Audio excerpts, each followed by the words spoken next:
Sometimes the detail that breaks a case is no louder than dust beneath a fingernail. In the sterile quiet of an evidence locker, a single blue fiber is rolled between gloved fingers. It seems insignificant, but in the world of forensics, the smallest things tell the truest stories. That blue fiber doesn't belong to a luxury sedan, but to the worn seat of a city bus. Suddenly, a suspect is no longer a driver, but a passenger. A grain of pollen caught in a coat cuff doesn't match a downtown alley, but a riverbank miles away, rewriting the scene of the crime. Even a crumpled receipt can be a quiet bombshell.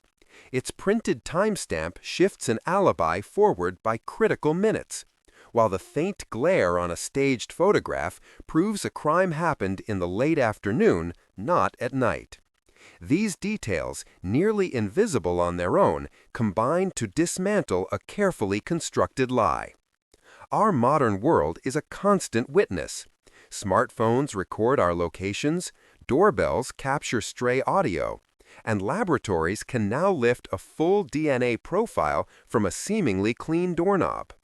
When this digital footprint is crossed with weather patterns or the life cycle of an insect, a vague window of time can shrink to a single hour. A faint scratch on a door hinge matching a rare type of screwdriver can narrow a city of suspects down to a short list. The more our lives are recorded, the more weight these tiny artifacts carry. But evidence is not always physical. In a basement newsroom, a producer rewinds an old cassette. The suspect's voice is steady, but then a pause. 5 heartbeats of dead air before a careful correction. No headline ever mentioned that hesitation, but on the tape it speaks volumes. It is a crack in the performance, a moment of unguarded truth. Human memory is far more fragile. A neighbor remembers a car leaving late at night. But after news reports and police sirens, late night hardens into a more certain past midnight. The truth, however, is often found in the cold, unfeeling record of a call log, which shows the car left closer to dawn. Memory is not a recording.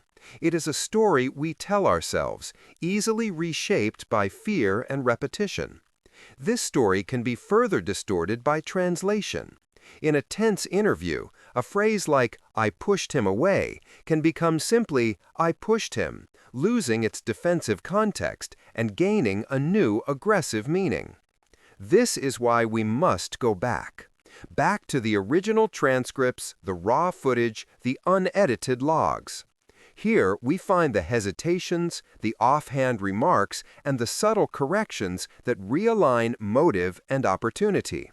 We must label who said what and when and separate hard evidence from confident theory. We have to listen for the silence between the words.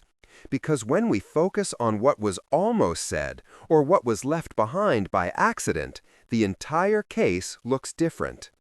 And in a moment, we will apply this lens to a story you think you already know.